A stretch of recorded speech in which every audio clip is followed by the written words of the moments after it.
जय जय शिव कथा, जय जय जय जय शिव कथा, जय जय शिव कथा। महामोह महिषेश विशाला, शिव कथा का लिखा कराला। महामोह महिषेश विशाला, शिव कथा का लिखा कराला। सुनकर भी तुम अमर हो जाए, पीकर तो भी अमर हो जाए, कहे नारद ये व्यथा हो। जय जय शिव कथा, जय जय शिव कथा, जय जय शिव कथा,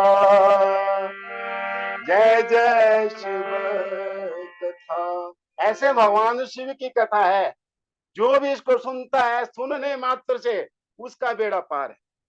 और यहाँ पर ऋषि मुनि महात्माओं से, जितने यहाँ पर शौनक आदि ऋषि बैठे उन सब से जो है यहाँ पर सूर्य महाराज कहते हैं कि देखिए ऐसे कथा, इस शिव महापुराण की कथा का क्या है कि इतना बड़ा इसका जो है फायदा है, यानी कि इतना बड़ा चमत्कार है इस कथा का। और ये क्या है कि कली काल में तो कहा गया है कि एक मोक्ष का कारण है। और इसकी महिमा जो है भगवान शिव की महिमा कैसी है, कहा गया है कि जो भगवान शिव का कीर्तन करता है, जो भगवान शिव के एक श्लोक का भी पाठ करता है, तो उसके कहते हैं कि उसके उसके कई पाप कटते हैं। और कहा गया है कि उसको कितना फल कहा गया है, दिने दिने स्वमेधस्य फलम प्राप्त नो संशयम। कहा गया है कि दिने दिने अश्वमेधस्य फलम, दिन दिन जो है उसको एक एक एक दिन में उसको अश्वमेध फल का जो है उसको फल प्राप्त होता है। प्राप्त नोत्य संशयम, इसमें कोई संशय नहीं है, ऐसा इसका फल है निस्संदेह। ऐसा जो है ये भगवान शिव का नाम है, भगवान शिव का की कथा है, भगवान शिव का कीर्तन है। और यावत कली मुहत्ता संचरिष्यन्ति निर्भया, यावत शिव पुराणमहि नादेशयन्ति जगतयो। कहा गया है कि कली काल में पाप कब तक विचरण करता है, निर्भय होकर के, जब कहते हैं कि शिव कथा का उदय नहीं होता।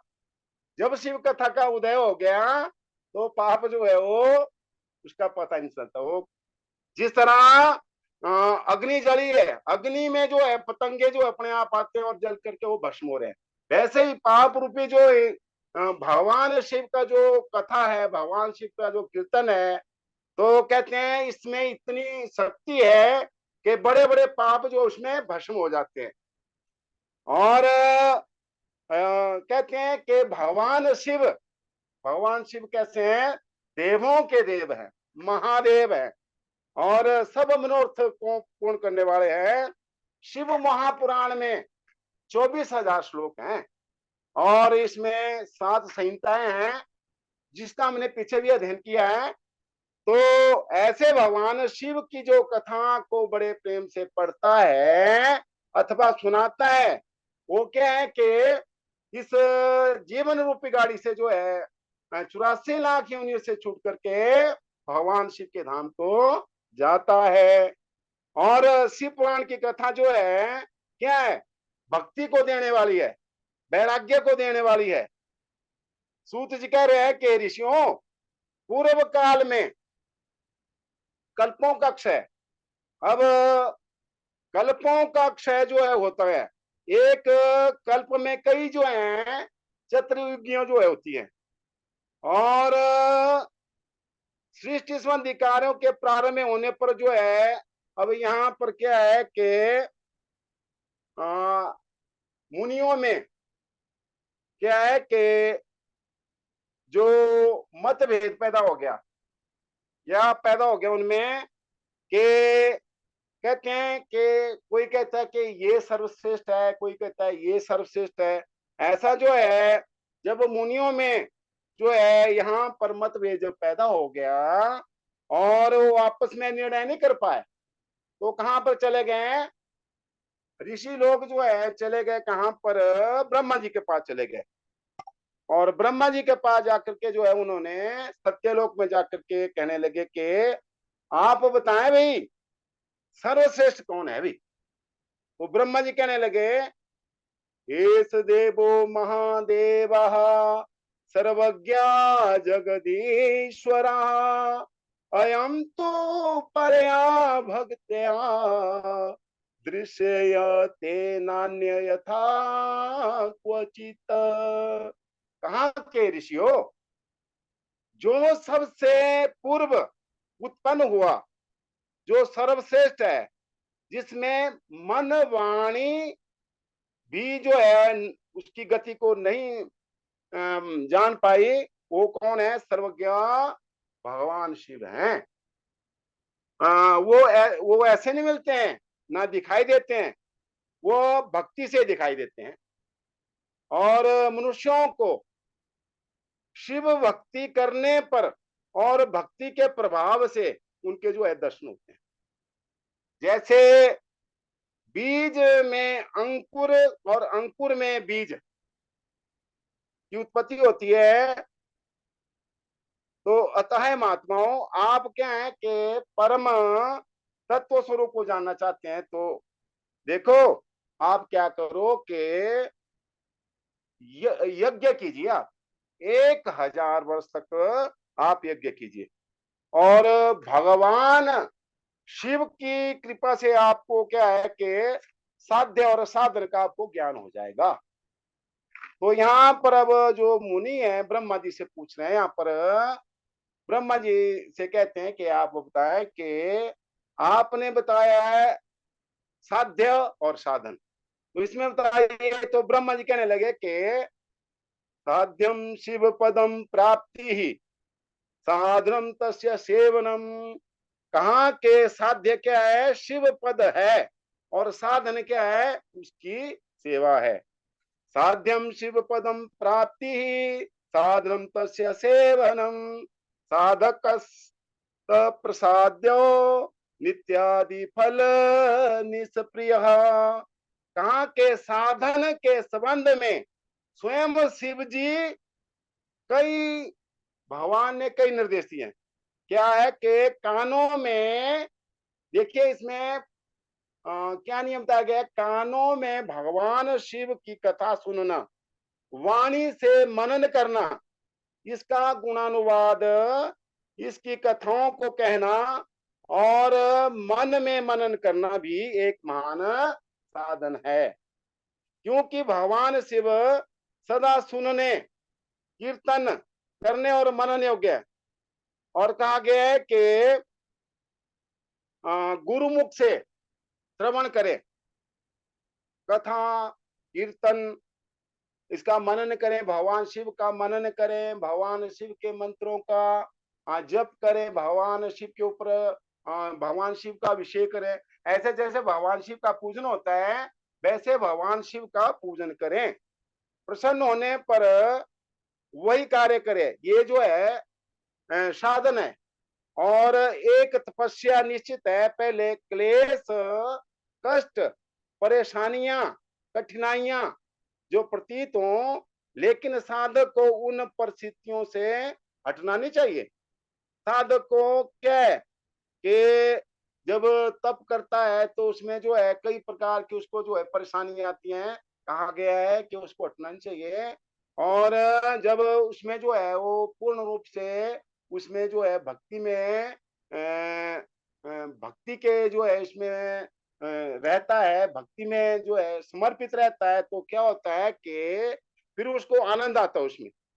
मुनियों ने कहा कि ब्रह्मा जी, श्रवण मनन क्या है और कीर्तन कैसे किया जाता है? तो कहते हैं कि ब्रह्मा जी कह रहे हैं, पूजा जपेश गुण रूपा विलास नाम युक्ति प्रियेण मनसा परिशोधन यत यत संतंतम मनन मीश्वरं दृष्टिलभ्यं सर्वेषु साधन वरेष्वपि मुख्य मुख्यम। के ईश्वर के गुण, रूप, नाम और विलासों में अपनी रुचि बढ़ाना, निरंतर अपने तन्मयता के साथ उन भगवान का चिंतन करना, कथाओं का श्रवण करना, सेवा सुमिरन करना, परब्रह्म परब्रह्म आदि जो शिव हैं उनके नामों का जो है बारंबार जप करना, कहते हैं यही कीर्तन है। और इसमें सदाशिव की जो है वो प्राप्ति हो जाती है। और दृढ़ होकर के भगवान भगवत जो भक्त है वो क्या करे कि कानों से जो है सुने और चित्त में जो है इसको स्थिर करे। ये जो है श्रवण है केवल सुनने मात्र से नहीं है कि सुन तो रहे हैं लेकिन ध्यान कहीं और है, इसको चित्त में भी बैठाएं और स्थिर करें। श्रवण की संज्ञा दी गई है सत्संग में बैठ करके, जैसे भागवत की कथा, शिव पुराण की कथा लगी है तो वहां पर कथा में बैठ करके उसका जो है मनन करे, है यही जो है, ये जो है सर्वोत्तम इसका भाव है। और उससे ही आत्मा जो है वो पवित्र हो जाती है। तो सूर्य कहते हैं कि मुनीश्वरों, ये जो है मैंने आपको यहाँ पर सूर्य बता रहे हैं और यहाँ पर ब्रह्मा जी जो है बता रहे हैं विषय। तो थोड़ा स्नेह हो गया है, मैं कथा को यहीं विराम देता हूँ। और छोटा सा एक भजन है।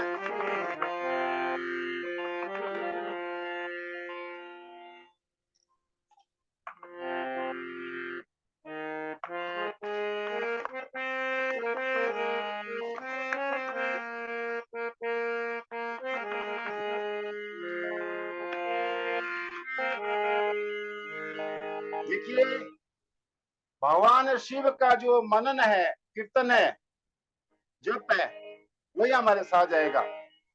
और हमारा जन्म भी इसीलिए हुआ है, मुक्ति के लिए। जीवन की घड़ियां बिरथा ना खो, ओम जपो शिव ओम जपो, ओम जपो शिव ओम जपो। जीवन की घड़ियां बिरथा ना खो, ओम जपो शिव ओम जपो, ओम जपो शिव ओम जपो।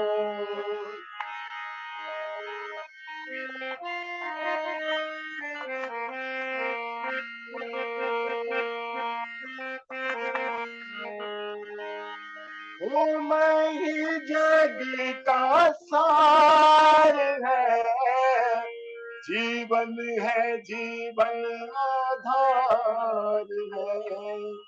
ओ मैं ही जग का सार है, जीवन है जीवन आधार है। चादर ना लंबी तान के सोम जपो शिव ओम जपो,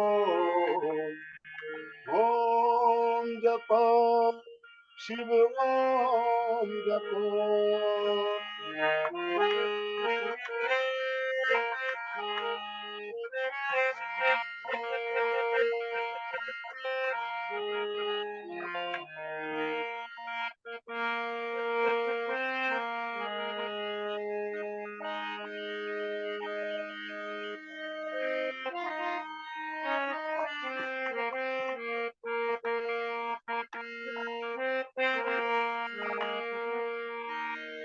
चोला यही है कर्म का, करने को धर्म संग का, चोला यही है कर्म का, करने का सौदा धर्म का, इसके बिना ना मार्ग कोई और।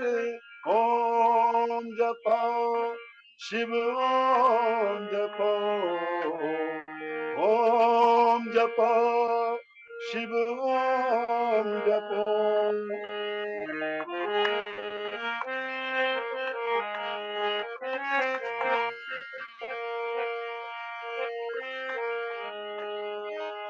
मन की गति संभालिए, ईश्वर की ओर डालिए। मन की गति संभालिए, ईश्वर की ओर डालिए। धोना जो चाहे जीवन को धो, ओम जपो शिव ओम जपो, ओम जपो शिव ओम जपो, ओम जपो शिव ओम जपो। बोलिए देवों के देव महादेव की जय। राम गुरु जी। बहुत बढ़िया चमन लाल जी, एकदम आपने समा बांध दिया। एकदम एक एक शब्द और आपका भाव बड़ी स्पष्टता से। सबसे पहले तो आपने शिव पुराण का पावन संवाद का वर्णन किया, और फिर भावमयी जो है दो शुरू का भी और अभी का, तो एकदम एक एक शब्द हृदय स्पर्शी था आपका भजन। साम्ब सदाशिव भगवान की कृपा बनी रहे। अद्भुत वक्तव्य और अद्भुत भजन, दोनों अद्भुत है। गुरु जी आशीर्वाद है गुरु जी आपका, बस ऐसे ही बन रहा है गुरु जी थोड़ा। बहुत आनंद आया। हमारे शैलेंद्र तिवारी जी हैं, सत्यनारायण शर्मा जी हैं, सुष्मिता जी हैं, अवध बिहारी जी हैं, सब बहुत प्रसन्न हैं। बहुत ही बढ़िया था गुरुजी, बहुत अच्छा था। आज भजन बहुत सुंदर लगा। धन्यवाद भैया जी, धन्यवाद। गुरुजी